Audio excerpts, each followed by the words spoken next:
نن د کوریا په کلي کې د میرزیب استاد صفدي په ځای کې د مسلم لیگ نون د مشرانو یو اجلاس وشو چې په اجلاس کې پر روانو بلدیاتي الیکشن کې د تحصیل د ناظم دپاره د کسانو د نومونو اعلان وکړو.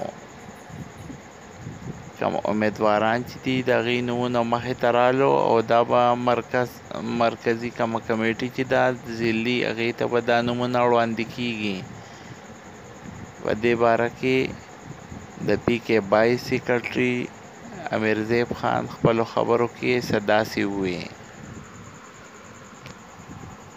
بسم الله الرحمن الرحیم.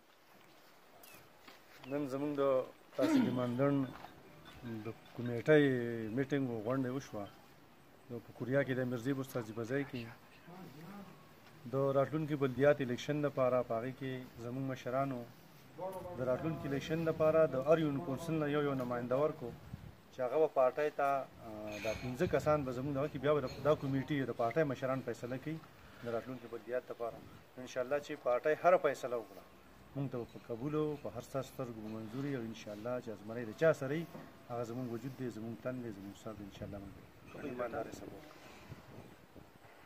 هغې کې د کوګای کونسل نه زموږ ملګرو زموږ مشرانو زما نوم نامزد کړو، د نواګۍ کونسل نه د اختشام نوم نامزد کړو، د کوریا نه د ممتاز نوم نامزد کړو، د کاټای کنډر نه د جاوید باچا نوم او د امازي کونسل نه حاجي نواب نوم نامزد شو. دا 15 نومونه مخې ته راغلي.